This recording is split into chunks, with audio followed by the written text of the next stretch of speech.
Agora à noite, eu quero compartilhar sobre um material de um pastor chamado Arthur W. Pink, que fez um estudo e cunhou as 7 frases que Jesus falou enquanto ele estava no seu processo de crucificação.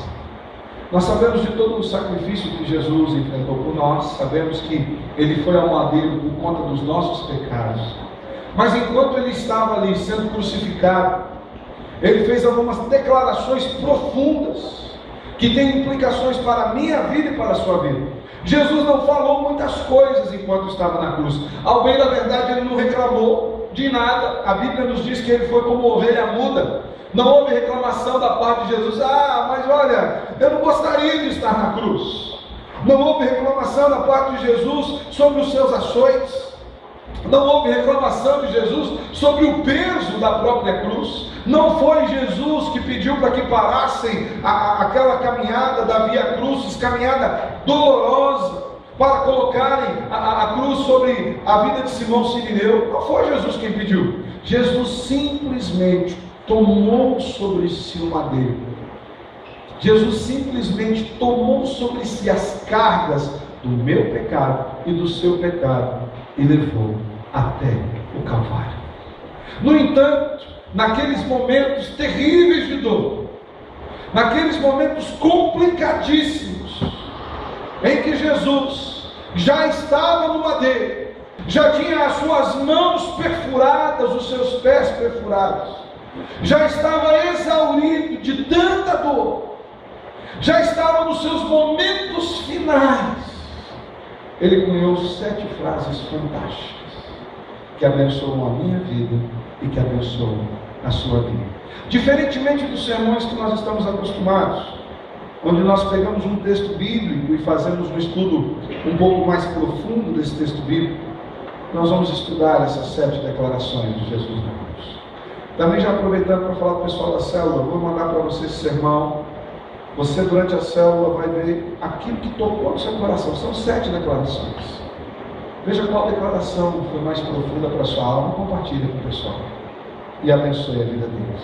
E a primeira declaração que Jesus faz na cruz do Calvário, se você puder pegar a sua Bíblia e ir acompanhando, eu convido você a abrir no Evangelho de Lucas, capítulo 23, a partir do versículo 34, ou melhor, somente o versículo 34. Em sua primeira declaração, Jesus traz uma palavra de perdão. Antes, porém, de nós estudarmos estas 7 declarações de Jesus, quero convidar você a nós orarmos mais uma vez, pedindo para que o Senhor traga do céu todo o entendimento para o nosso coração, para que nós possamos compreender o impacto dessas declarações de Jesus. E mais do que uma informação acerca daquilo que foi dito, nós saímos daqui com o coração fervendo em brasas eternas pelo poder daquilo que foi dito, com o impacto daquilo que foi dito. O que foi dito em meu favor, foi dito em seu favor. Fecha os teus olhos um pouquinho. Te louvamos, Deus, porque por muitos modos e de muitas formas o Senhor nos tem abençoado. E agora nós queremos lhe pedir que enquanto nós vamos meditar nesse tema, das 7 declarações que o Senhor Jesus fez na cruz do Calvário, que cada uma dessas declarações possa encontrar eco na nossa alma, que cada uma dessas declarações possa edificar o nosso interior, que cada uma dessas declarações possa confrontar a nossa realidade e levar-nos, Deus, a tomarmos a forma que o Senhor tem para nós. Pai, que em nome de Jesus a Tua palavra tenha efeito duradouro nos nossos corações na noite de hoje. É assim que nós oramos. Amém e amém. A primeira declaração de Jesus está em Lucas 23, versículo 24, e é uma declaração de perdão. Diz assim o texto: contudo Jesus dizia: Pai, perdoa-lhes, porque não sabem o que fazem.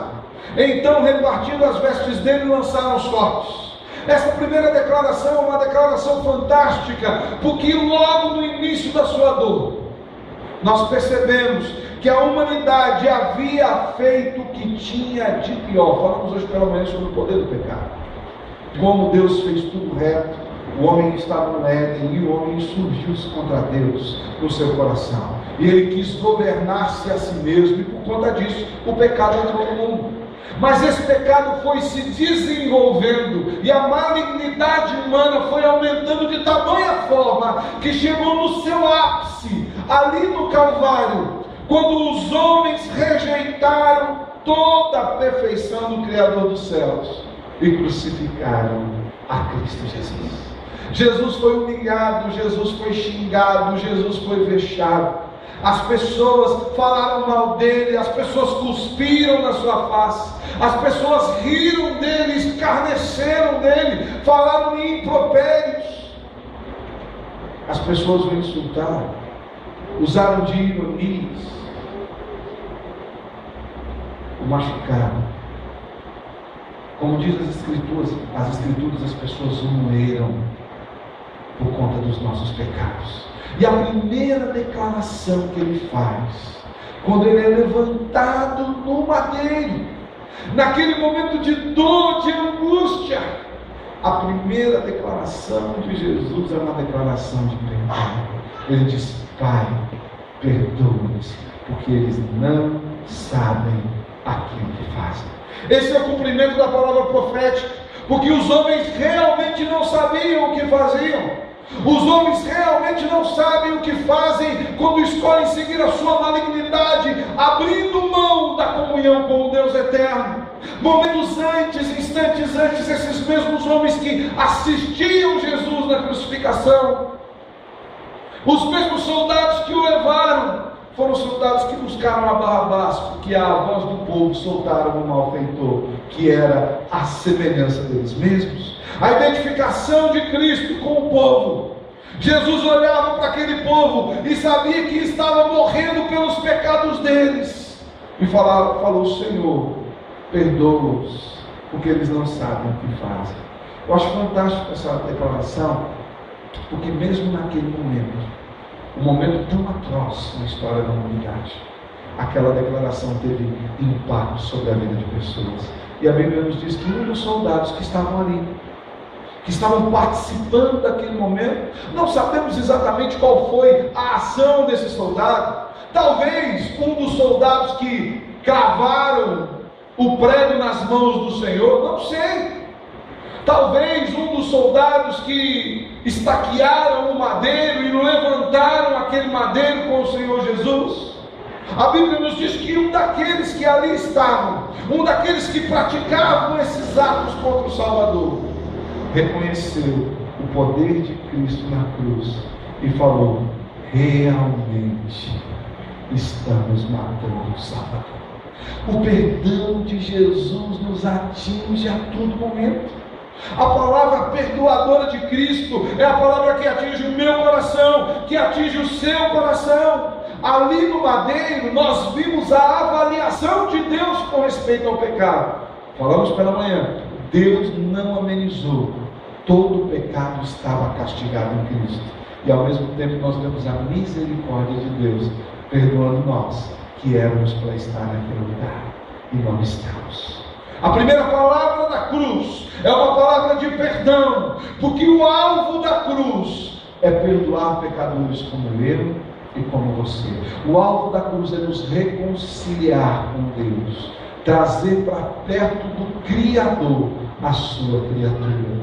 O alvo da cruz é mostrar que o Deus Criador de todas as coisas tem um amor acima do imaginável e a sua palavra é fiel. Ele disse que iria trazer a solução para o pecado e trouxe a solução em Cristo Jesus. A primeira palavra que nós avaliamos é essa palavra que atinge o meu coração e o seu coração, de saber que na cruz eu e você fomos perdoados das nossas falhas. É o triunfo do amor do Redentor sobre a brutalidade da pecaminosidade humana. Eu olho para o nosso mundo dos dias de hoje e eu confesso que não tenho muitas expectativas positivas com respeito ao mundo. Não que eu seja um daqueles ascetas que não acredito que nada nesse mundo vai transformar, que terá mudanças ou melhorias. Não é isso. Mas eu particularmente não acredito que o mundo viverá um grande avivamento de volta para o Senhor. Porque as Escrituras nos dizem que cada dia mais a malignidade irá aumentar. E por se multiplicar a iniquidade, o amor de muitos até esfriaria. No entanto, no meio dessa multidão de pecadores, o Senhor estende o amor, o perdão e a graça para todos aqueles que buscam. A palavra da cruz, a primeira delas, é uma palavra de perdão. E a segunda palavra, em consonância com essa primeira palavra de perdoados, é uma palavra de salvação. Lucas 23, nós já lemos o 23, caminhando um pouco para frente, versos 42 e 43, diz: e acrescentou Jesus. Num dado momento, Jesus estava na cruz, e foi crucificado do seu lado esquerdo e do seu lado direito, dois malfeitores. A cruz era um castigo para aqueles que eram inimigos do Estado. A cruz era um castigo para aqueles que se insurgiam contra o Império Romano. Jesus estava na mesma condição naquele momento de dois ladrões que roubaram o Estado. E um dos ladrões que estava ao seu lado olhou para ele, e estando na mesma condição de Jesus, falou: olha, você não é todo poderoso aí? Não é contigo as coisas lá do céu? Você não é o Filho de Deus? Desce nessa cruz, rapaz. Salva você e salva a gente também. Talvez um homem que estava acostumado a escapulir de cadeias, talvez um homem que estava acostumado a dar os seus jeitinhos e continuar na sua malignidade, imaginando que Jesus iria sucumbir à tentação de usar o seu poder divinal para tirar de si a culpa do meu pecado e do seu pecado. Ao passo que um outro homem que estava ao outro lado, não foi nem Jesus que repreendeu esse ladrão, foi o outro ladrão, falou: olha, cala-te, homem. Você não conhece, você não consegue reconhecer o seu pecado, mesmo estando do lado do Senhor e Salvador. E aquele homem disse uma palavra para Jesus, com o coração arrependido. Ele reconheceu que ele era merecedor da cruz e falou para o homem: olha, nós estamos aqui porque merecemos. Esse que está aqui não fez nada, ele é o Salvador. E disse o ladrão da cruz: Senhor, lembra-te de mim quando o Senhor entrar no paraíso. A proposição do primeiro era da malignidade, de novamente contra Deus: desce aí, vai embora. A proposição do segundo era do pecador arrependido: lembra de mim, lembra de mim no seu sacrifício. O Senhor já perdoou aqueles que não sabiam o que faziam, então lembra de mim dos meus pecados. E Jesus lhe respondeu: em verdade te digo que hoje estarás comigo no paraíso. Ainda hoje você estará no paraíso. Vai passar esse momento de tormento, a cruz vai acabar, e eu o receberei comigo no reino do Pai, porque você será salvo. A segunda declaração do Calvário foi uma resposta à pergunta de um pecador arrependido: será que há céu para nós? O que nos aguarda? Senhor, lembra de nós. Lembra de nós, lembra que te amamos, que entregamos a vida no teu altar. Lembra que nós acreditamos que o seu sacrifício na cruz do Calvário foi por conta dos nossos pecados. Lembra-te de mim, ó Deus. Eu imagino o salmista que em momentos de angústia profunda, o que ele queria era que o Senhor se lembrasse dele e falava: Senhor, até quando o Senhor vai se esquecer de mim? Lembra de mim. Olha para mim, olha o meu estado de necessidade da sua presença. Um pecador que se apresenta com toda a humildade recebe a salvação que há em Cristo Jesus. E essa é a segunda palavra da cruz do Calvário. Uma palavra de salvação, uma palavra com o verdadeiro sentimento daquele que se arrepende e que recebe Jesus por Salvador. Um anelo de comunhão. Lembra-te de mim. Jesus falou: ainda hoje você estará comigo no paraíso. É uma palavra como se Jesus estivesse dizendo: não vou esquecer de você. Aquilo que você fez será lembrado. Lembro de Jesus em outros atos, antes mesmo da crucificação. Quando, por exemplo, ele estava indo para a casa de Jairo curar a sua filha. Jairo estava muito preocupado, o menino estava às portas da morte. Foi buscar a Jesus e no meio do caminho uma multidão cerca Jesus, aquela conversa toda. As pessoas sabiam que Jesus ia passar por ali, de repente vem uma mulher.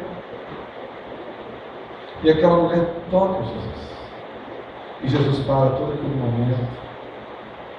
Jesus estanca aquela situação, fala: olha, alguém me tocou, saiu o poder de mim. E quando ele olha para aquela mulher é amedrontada, ela abre o seu coração e fala: Senhor, sabe o que é? Faz 12 anos que eu sofro de uma hemorragia contínua. Nós não conseguimos hoje, por mais que nós tentemos, avaliar a situação daquela mulher. Aquela mulher sofria diversos tipos de preconceito. Ela sofria preconceitos morais, porque na lei moral, uma mulher que estava no período do seu fluxo de sangue não podia ser tocada, ninguém podia cumprimentar aquela mulher, estender a mão a ela. Ninguém podia dar um abraço àquela mulher. Ninguém podia, por exemplo, sentar no mesmo lugar que ela sentava, porque o lugar que ela sentava era tido por imundo, e onde aquela mulher passava, eles olhavam para ela como se estivessem olhando para uma lata de lixo. Não havia sentido para aquela mulher. O prato que ela comia não podia ser compartilhado, o garfo, a faca, o copo. Também aquela mulher estava sofrendo um preconceito, alijada emocionalmente e espiritualmente, porque aquela mulher também não podia chegar ao ato do templo para adorar o Senhor. No estado em que ela estava, os judeus não deixassem que ela chegasse até lá. Aquela mulher não podia tocar ninguém, não podia receber ninguém e não podia adorar a Deus na sua casa. Foi então que, num ato de desespero, ela falou: Senhor, 12 anos eu estou assim. Eu já gastei todo o meu dinheiro. Outro problema que aquela mulher sofreu, um problema financeiro grave. Ela falou: eu gastei absolutamente tudo que eu tinha com os médicos e eles não deram conta. O ato daquela mulher de tocar as vestes de Jesus é como se ela estivesse dizendo, igual aquele homem na cruz: lembra de mim, Senhor. Não há mais nada o que fazer. Eu preciso do olhar do Senhor, do cuidado do Senhor, do poder que emana do Senhor, porque eu reconheço que a salvação está em Ti. E naquele momento Jesus olhou para aquela mulher e falou: filha, a tua fé te salvou. Jesus se lembrou dela. Quando ele se lembrou daquele homem, e continuou, foi lá e ressuscitou a filha de Jairo. A segunda palavra do Senhor é a certeza de que nós temos que entraremos no céu com Cristo, porque Ele nos salvou. A terceira palavra é uma palavra de afeição. Evangelho de João, capítulo 19, dos versículos 25 a 26, diz assim: e junto à cruz estavam a mãe de Jesus e a irmã dela, e Maria, mulher de Clopas, e Maria Madalena. Vendo Jesus, sua mãe, e junto a ela o discípulo amado, disse: mulher, eis aí o teu filho. Uma declaração de afeição, uma declaração de como famílias devem se comportar diante da morte e ressurreição de Cristo. Uma declaração de que naquele momento Jesus abria o seu coração e entregava aos cuidados do servo do Senhor João a sua própria mãe. Agora cuida da minha mãe, agora ela é sua mãe e você é filho dela. Muitas vezes nós temos visto famílias destruídas nos nossos dias, conceitos demoníacos sobre a nossa sociedade para desestruturar, desconstruir, desmoralizar e destruir as famílias. Cada dia mais a família tem sido colocada de lado. Aquilo que era para ser um desastre é aceitado como normalidade. Casamento não se fala mais. As pessoas não querem casar, querem juntar, ficar ali. Então, der certo, a gente separa. As pessoas não têm considerado a palavra de Deus. Filhos, a revelia. Esses dias eu conversava com uma pessoa e eu fiquei um tanto quanto espantado, quando ela já tinha separado algumas vezes, né? E eu falei: mas seus filhos, como ficam nessa? E os filhos, para começar, gastavam a grana com o psicólogo, porque é difícil lidar com essa situação. Como os filhos ficam nessa? Ah, pastor, os filhos que se virem, eu preciso correr atrás da minha felicidade. E as escrituras? Como a Bíblia fica nesse negócio? Como a Bíblia fica diante disso? E a responsabilidade dos pais? Mas nós temos visto uma desvalorização e desconstrução da família. Porque cada vez mais as pessoas estão mais egocêntricas, olhando para si mesmas. Jesus não. Ele podia muito bem ali na cruz falar: é o seguinte, estou indo, como em um dado momento ele falou, e muitas pessoas até interpretam mal,